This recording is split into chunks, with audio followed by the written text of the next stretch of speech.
Welcome to Work Life by Design. I'm your host, Mel Marsden. If the last few years have taught us anything, it's that change is inevitable and we no longer need to go to work to work.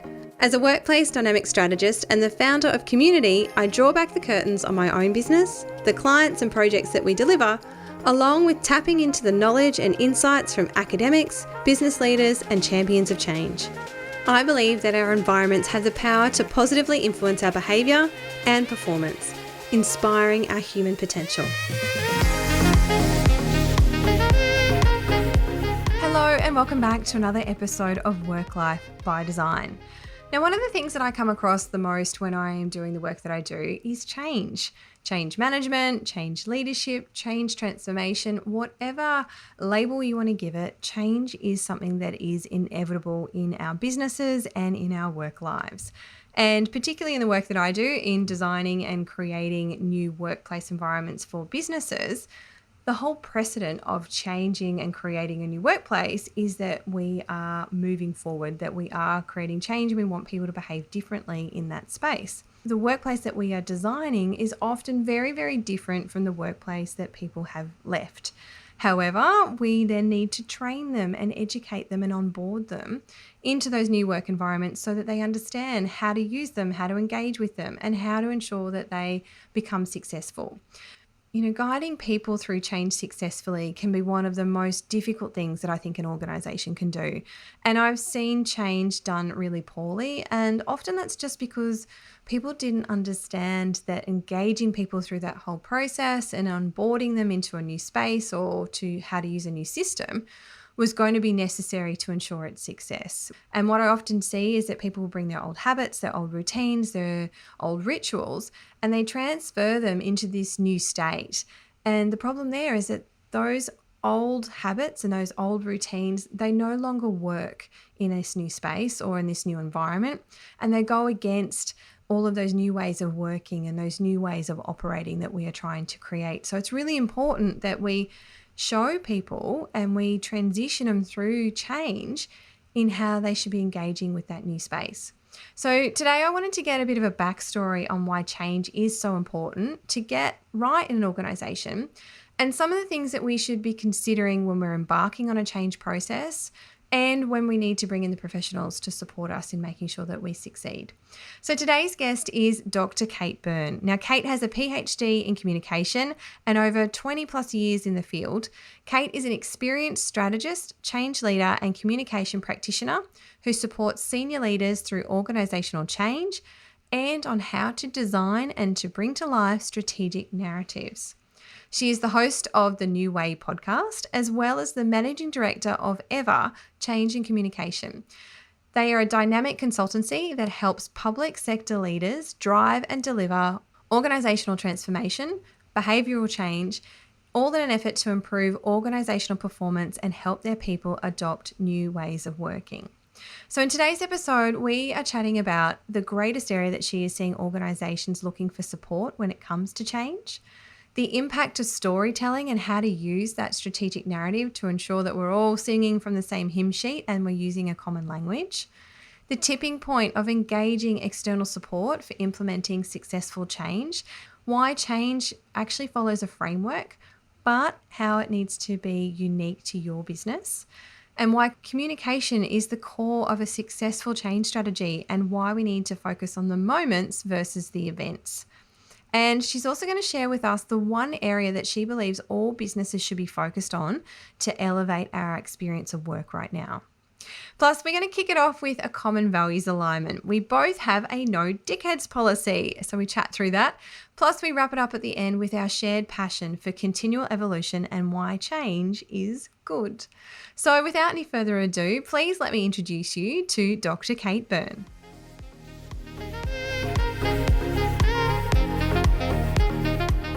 So welcome back to another episode of Work Life by Design, and today I am joined by the lovely Dr. Kate Byrne from Ever Change Consulting. Welcome, Kate. Hello, it's exciting to be here. I'm thrilled for us to dive in. Yes, me too. Now, I'm going to kick this off with something. I've obviously been doing a little bit of research to kind of prepare for today's conversation. And there's something that struck me that's sitting on your website that I very much resonated with. And it is one of your values, and it is your no dickheads policy. Now, the reason I love this one is because we actually have the same no dickheads policy in my studio community. However, we've reframed it and we actually called it, it's all about the chemistry is the way that we've sort of positioned it. But I'd love to know, how did the no dickheads policy come to be at Ever, and the fact that you just went straight to the chase and was completely blunt about it rather than trying to sugarcoat it like we did with it's all about the chemistry. I was going to say it's all about the chemistry. That is a lovely way to summarize it. But no dickheads is part of our company values. We've got 4 company values. The others get far less airtime. I get a lot of questions about the no dickheads, and that is the value that the team remembers the most. The other values, just for completeness, are about thinking big, leading for tomorrow, because change in organizations is always about the future and a vision for the future. And our other value is loving Mondays, and that's about being into what we're doing. But no dickheads is really about coming together as a collective of smart, respectful adults and behaving as such. And through my experience with working with lots of different clients, and we focus predominantly on public sector clients, and that's usually federal government, sometimes state, but typically federal government. That's just how grown-ups talk about it in the circles that I move in. And I just think there's no point in mincing our words. It's one of those really useful things that either people like it and they get it, and so they feel a sense of connection with us about that no dickheads value, or they're kind of repelled by it and they think, oh, those people at Ever, they're probably not my people. And that's, either way, is good news. That's the whole intention of values, isn't it? It's to help you find your people. And if they resonate, they resonate. And if they don't, well, that's probably one of the first good steps around helping you weed out who is your ideal client and who is not. So yeah, and of course it also helps us guide behaviour in the team and the way that we work and the way we engage with clients, as well as, yes, attracting our right people to us. No, I think it's brilliant. And I like the fact that you guys don't mince your words. So thank you.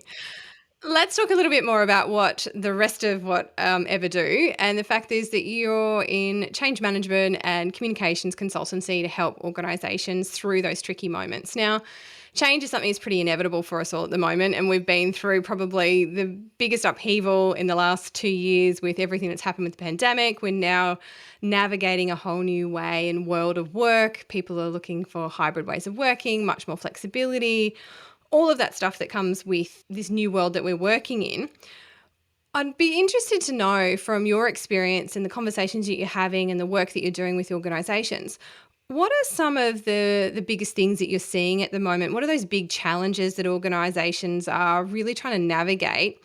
And is there a greater demand for any kind of particular support or assistance that that clients are coming to you with at the minute? Ooh, that's a big question. So yes, there are trends that we are seeing. We see, and again, because our clients are typically in government, I think that's worth kind of restating, just so, because it may be in other industries, these trends have come and gone, or that they're not relevant. But something that we're seeing a lot with our clients is a focus on hybrid working and what that means, and all of the different aspects of that. And that might be moving to activity-based working or supporting people in different types of ways. We're also seeing a much bigger reliance on digital and digital transformation happening faster and faster and faster.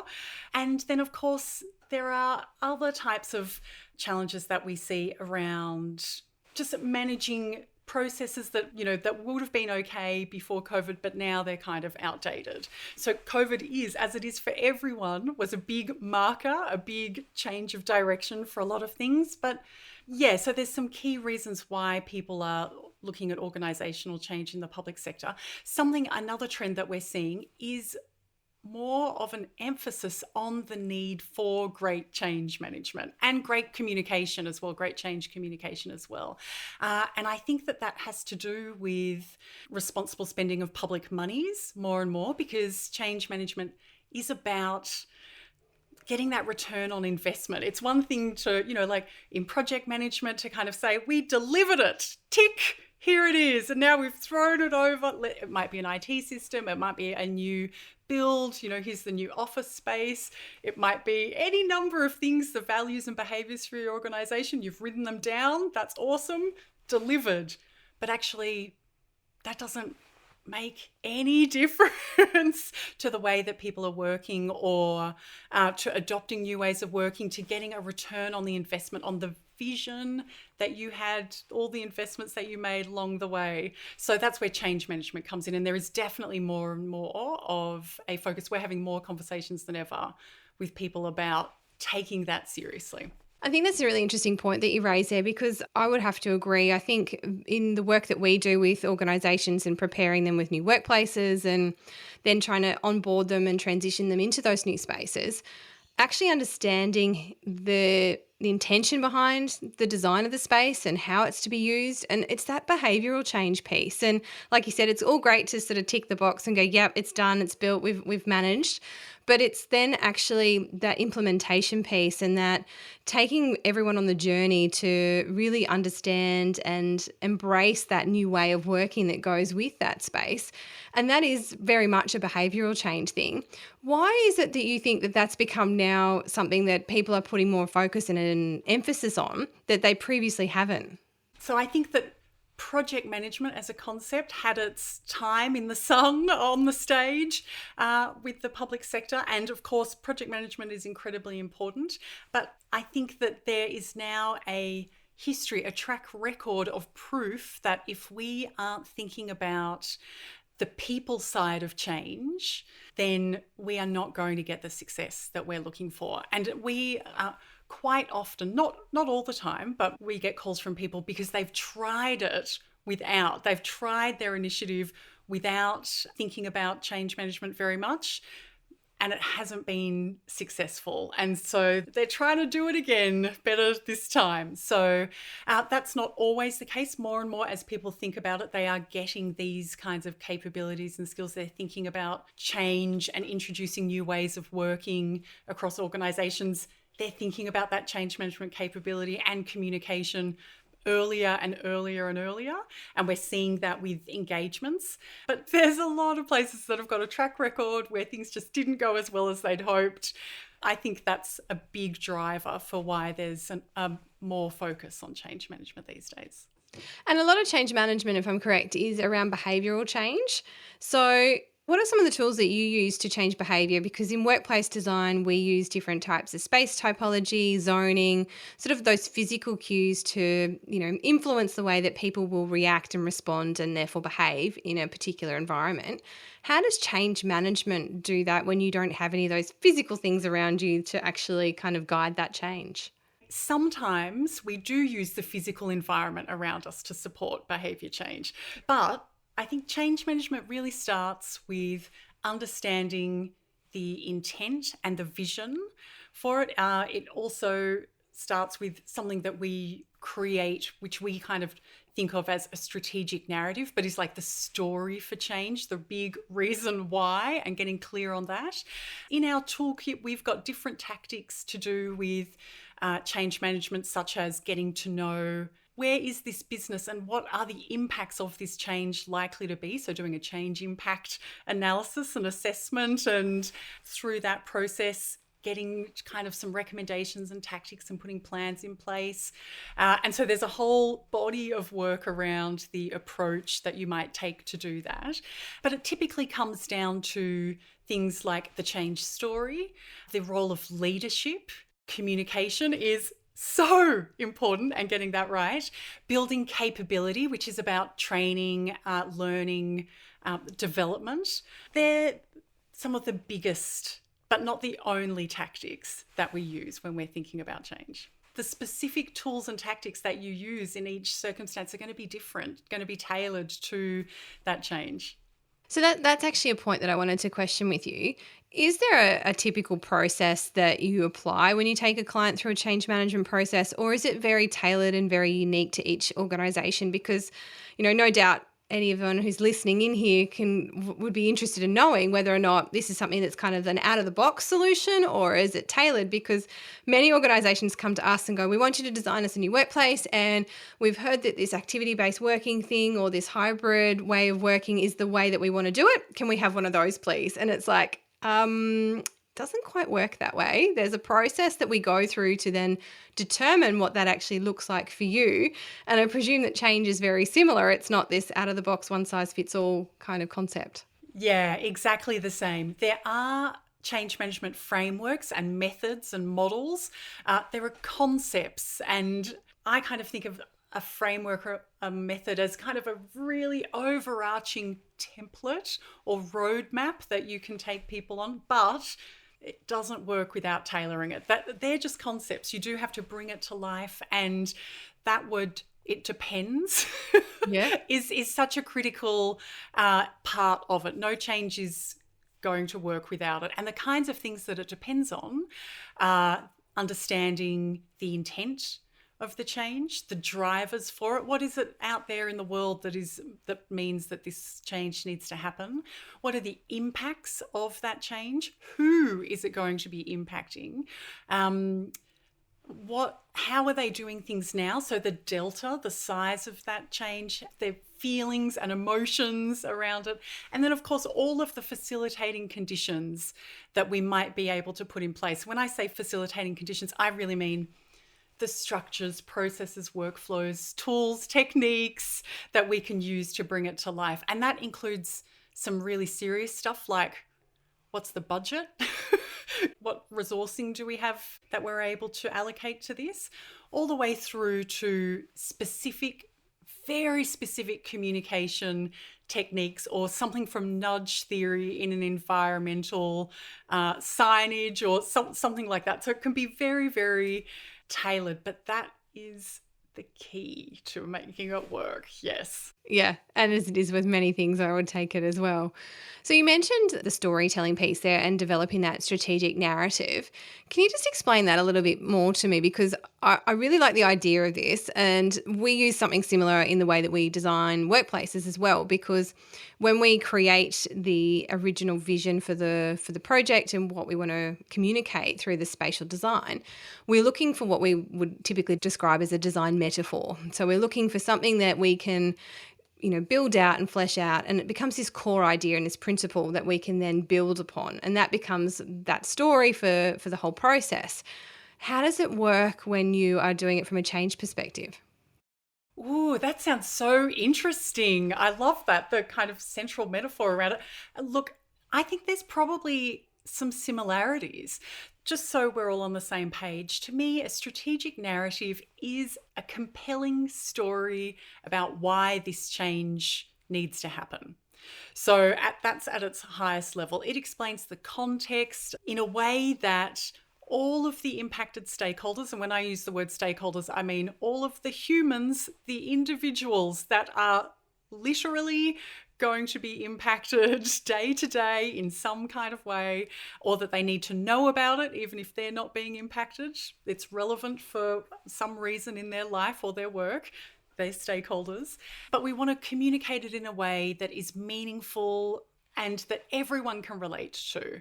So the strategic narrative is also something that becomes, like with your work, a central idea that you communicate over and over. So it becomes central to decision making moving forward, to helping to create kind of communication products or other experiences that we might take stakeholders through. We want our senior leader, the CEO, hopefully, or in the public sector, sometimes the CEO is called the secretary, but the highest level leader in the organisation to really own it and to talk about it and retell that story over and over and over. We want the senior leadership team to understand it, be aligned with the strategic narrative, and to know how to tell it themselves and to tell that story over and over and over again. So it becomes a really centrally driving thing. So there are some similarities. Maybe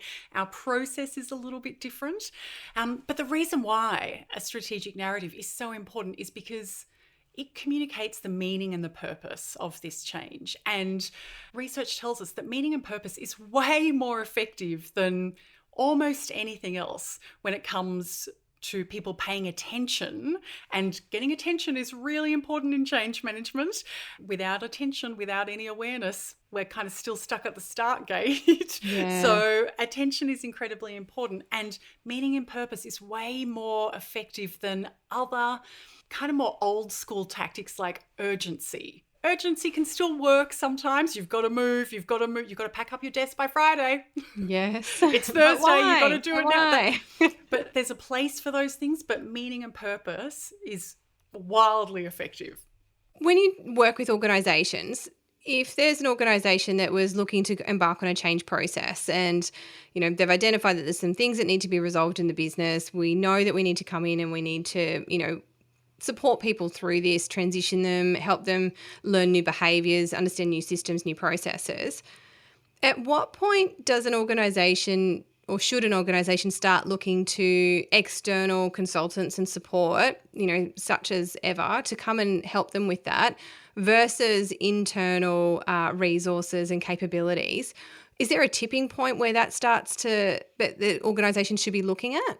The question of a tipping point is really interesting. There may be a tipping point, and that's to do with the complexity of the change and the frequency. Is this a change that you guys have done before?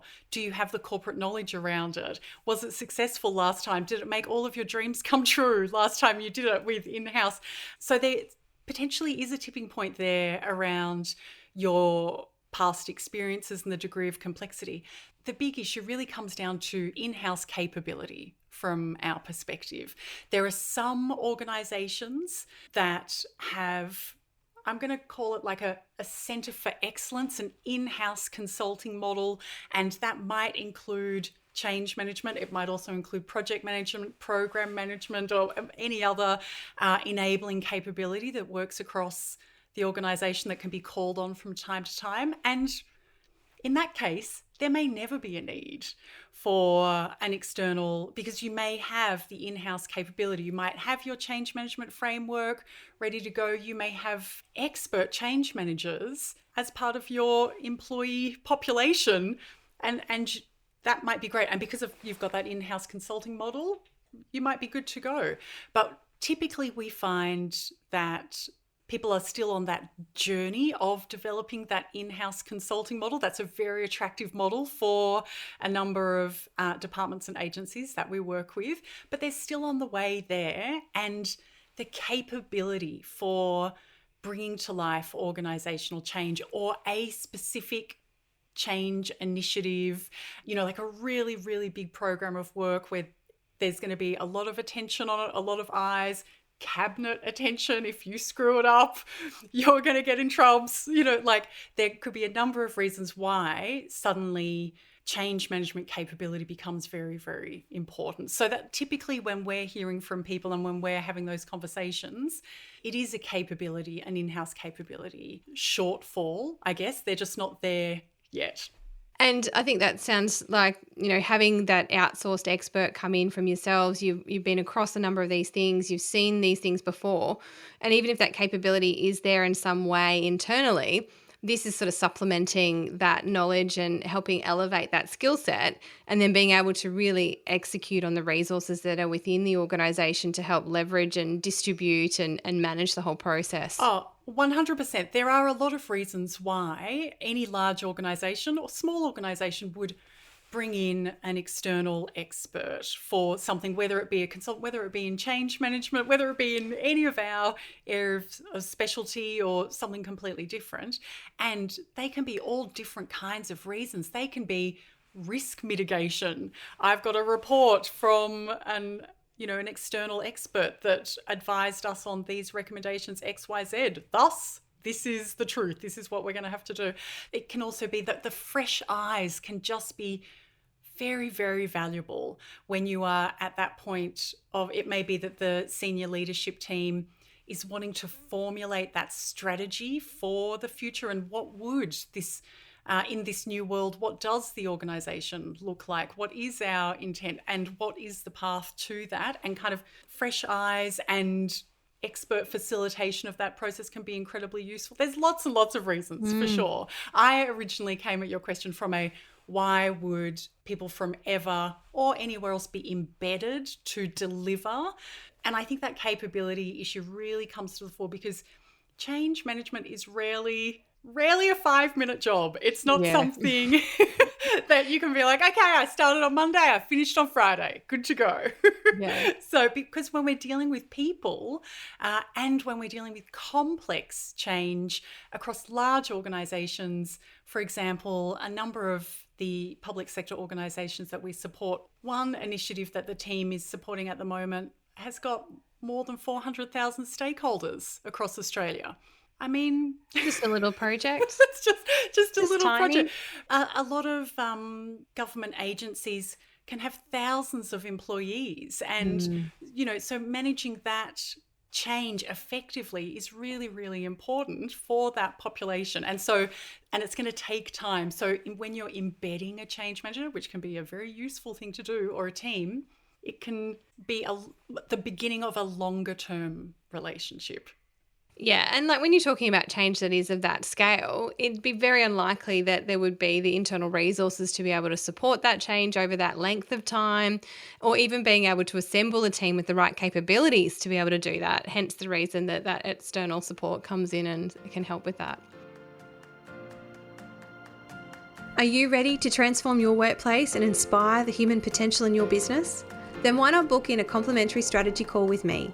We'll uncover where you are and where you want to be, and the opportunity that lay before you to ensure that you are preparing your workplace to adapt to any future. Just head over to my website, melissamarsden.com.au, or to the link in the show notes to book in your call. I look forward to chatting with you soon. Now, you touched on communication earlier, and I agree. I think communication is a very big fundamental part of ensuring that change is successful. What are the types of communication that we should be considering when we are engaging with our stakeholder group, aka our people, through this whole process?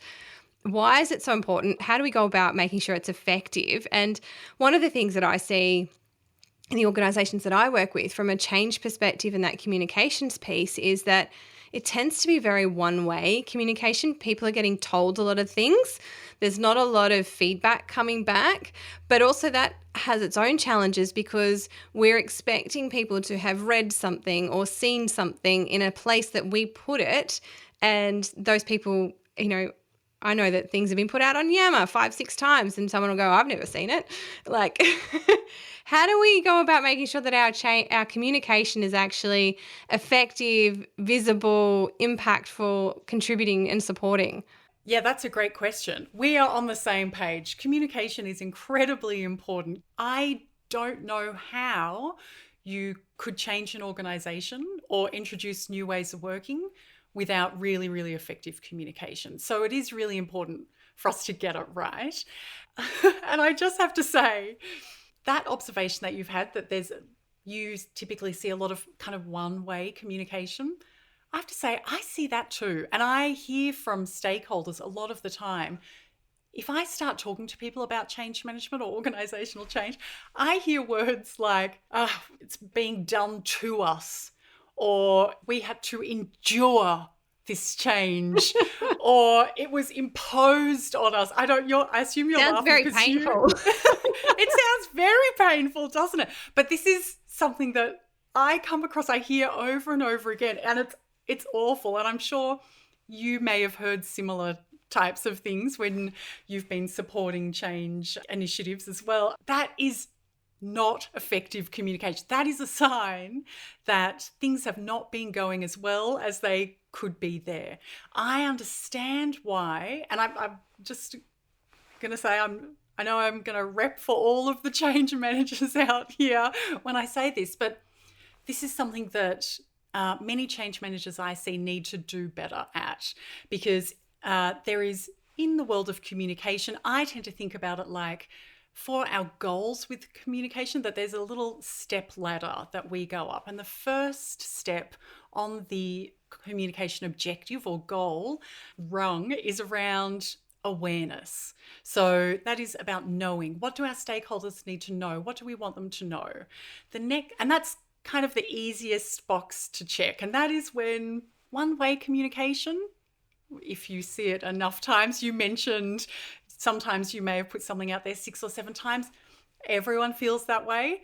When you have put something out there 6 or 7 times and you're like, why is no one paying attention? It's because you're only halfway there. You need to continue to put it out for another 6 or 7 times. I would double the amount. Really think about how you're integrating it, because everyone that you're working with, all of our stakeholders are busy. This change is a big thing for us because it's what we're working on. It's not the biggest thing for anyone else. So we've got to be really strategic, really smart in the way that we're shaping our communication, the tactics that we're thinking about. We've got to know our stakeholders really well. Okay, that was my sidebar. I'm going back to my rungs and my step ladder. So the first one is about awareness. What do we want them to know? The next step on the communication ladder is around, well, how do we want them to feel about this initiative or this concept, this change? How do we want them to feel? That's harder to do. It's harder to shape, like a positive feeling about a change initiative than it is just for people to know about it. And then the next step on the rung is around behavior. And that is around, what do we want people to do? Those 2 and 3 rungs, a lot of change managers are not getting that right at the moment. But there are ways to do it, and to do it really, really well. The first thing that I think about communication is, yes, communication can be one way, but the most effective kind of communication really is 2-way. That idea of dialogue. Dialogue can be great. You and I are having a conversation now. We can be in it. Let's say we run a workshop and we're all in this workshop. We're having dialogue. That's great. People coming out of that workshop are probably more likely to change their behavior. They're more likely to have a positive feeling, and they're more likely to be aware about something. So dialogue is really key. But the way I think about getting communication right is about, how can we create that sense of dialogue but at scale when we're dealing with very, very large organisational change.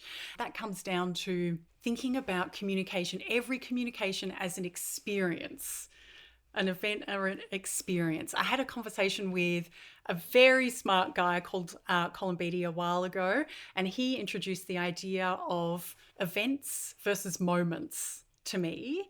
And I love this idea in a change management capacity, because so many change managers think about events. We're going to have a launch on the day that, day 1, big party.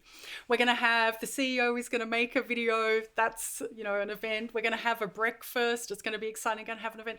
But the change journey happens moment to moment through individuals making a decision to change.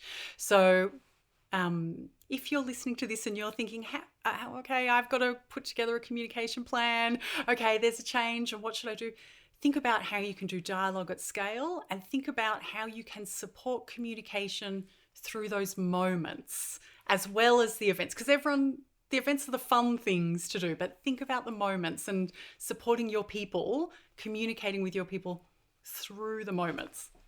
I like that. And I like the analogy that you used there, because I think the events tend to be at very critical points along the process as well. And there's a lot that's already been decided, it's been determined, it's been evolved. And it's those moments in between that are actually what's guiding to that event. So they're actually probably a little more critical, because they're changing our perception or our behavior or our attitude to it as we're moving along. And I like those rungs that you mentioned on the ladder too, because it's very much about how we work with our organisations in designing a new workplace as well. We want to understand, what do we want them to do? How do we want them to behave? How do we want them to feel? And getting that buy-in as well to ensure that we're creating a space that's responsive to what they want.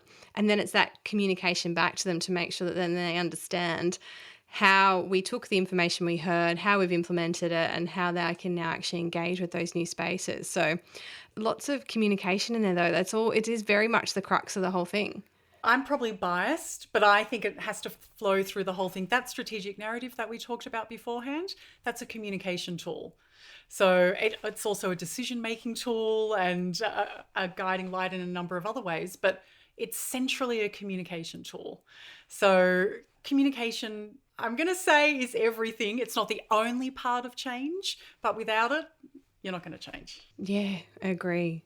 So what would you say is the key focus that leaders and organisations should be focused on right now so that we can elevate our experience of work for everyone in the workplace? So in terms of leaders, I think about change leaders from my perspective. So that's what I'll talk to. I think it comes down to creating opportunities to build a sense of belonging. I think that's of critical importance these days because your team, your population of employees, they may be in the office, they may be working from home or from somewhere else where you are completely unable to control the environment around them. So I think that belonging is the key concept for change leaders at the moment and moving forward into the foreseeable future. I think if you would like people to come back into the office, or you're thinking about what role can the office play in this new world, if you're thinking about how can I get people to pay attention to my change initiative or this new way of working or this new IT system I want everyone to use, whatever it might be, I think belonging is the key that unlocks a lot of the path that will help you. And I'm sure I saw a McKinsey report last year because they often do surveys and that type of thing. And they also, that belonging was such a critical concept, not just for, I think it's typically thought of as more of a kind of a Gen Y or a Gen Z desire for belonging, but actually it's in everyone. From a change perspective, it's in everyone, and it can be the glue that helps you on your change journey.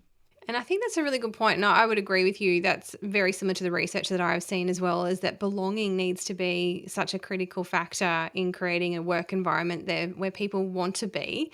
And, that's made up of a number of different factors around understanding the purpose, being clear on the values. And as we started this conversation around, values help create alignment, and they help you determine whether or not that is a place that you want to belong to or not. And there's a few of those visual cues and psychological cues that happen along the way through every conversation and touch point and environment that we're involved in to help us establish that. And I think from an organisation's perspective in determining what belonging means to them, do you have any key points that they should be aware of in trying to frame out, what does belonging look like in our organisation, and how do we ensure that people do feel like they belong?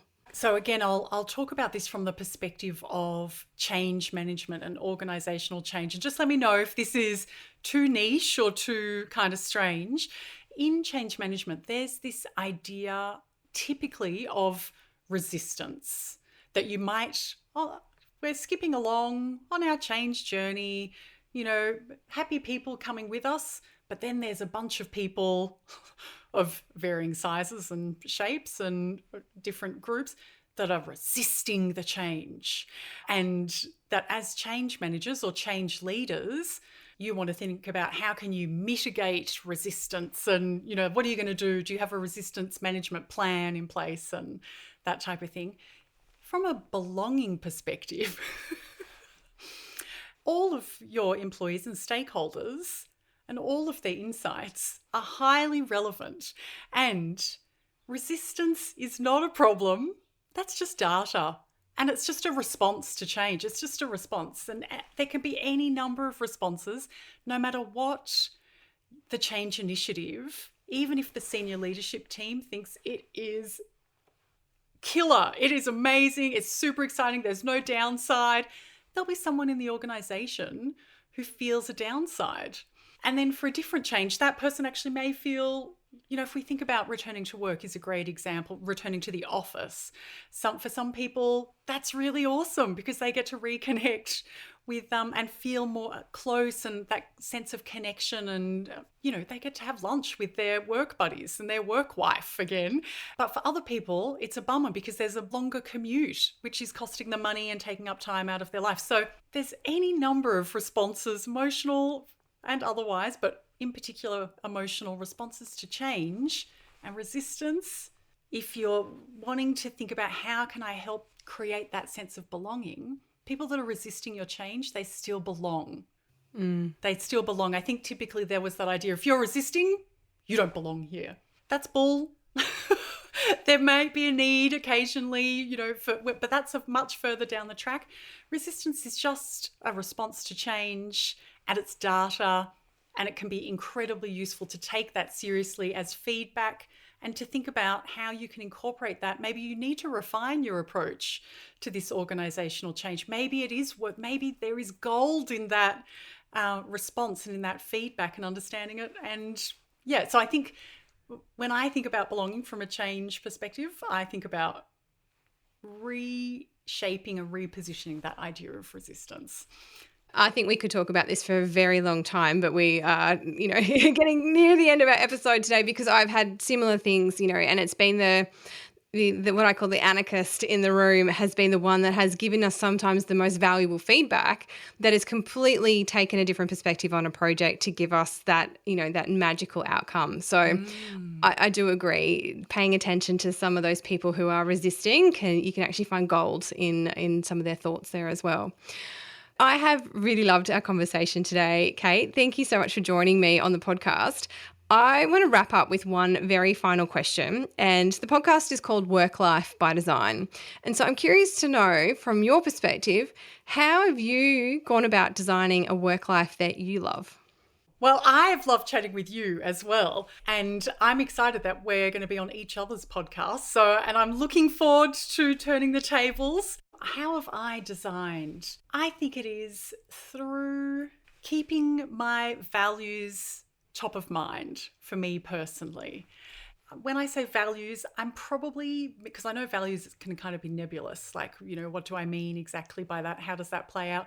But I think about it like these evolve over time and are continuing to evolve for me. But I think about my non-negotiables and my negotiables and my absolutely delightfuls. And, for me, staying true to my non-negotiables and being comfortable negotiating in that middle part and following, the stuff that feels most exciting and energizing to me in the delightful zone. I think that's probably the answer to how. Is that what you're looking for, or are you looking for a grounded day-to-day? No, I think that's great, because what you've sort of, if I, interpret what you just said there, it's, to me, that sounds like you stay focused on the things that really delight you and the things that you enjoy and the things that you are very strongly connected to. And that helps you make decisions and guide your path through life because you've got your eye on the prize. Yes, I guess I do. But it changes over time. Do you find that as well? Yeah. For me, it's definitely evolving. When I think about work and what really interests me in my work and how I like to work and how I slice up my week and my days and my quarters and all of that kind of thing, that's quite different now than how it was a couple of years ago. Even, I know it's impossible to imagine a world where COVID didn't happen, but that evolution would have happened even without that. I will often say to people, these days I'm really interested in building a genuinely values-aligned humanistic business. And I'm also personally really into helping change managers and people working in the change and transformation space do the best work of their careers. That's what I'm really interested in. It is endlessly fascinating to me because I'm a big dork. Love it. That wasn't stuff that was always in my mind before. And I imagine that will evolve. Yeah. I think that life is a constant evolution. And if you don't evolve, you get very stagnant and stale and boring. So I like evolution too. Change is good. Change is good. And that's a great way for us to wrap up our conversation around change. Incredible segue. Yes. Look, thank you so much, Kate. It has been lovely chatting with you, and I can't wait to jump on your podcast with you and for you to do all of the grilling and ask me all of the hard questions. Thank you very much for joining me again today. Thank you. And I promise they're going to be easy, fun questions. I can't wait. I already know what I want us to dive into. All right. Well, we'll be sharing the link for that one as well, so people can come back and tune into that when the tables are turned. That's wonderful. Thanks so much, Kate. Thank you.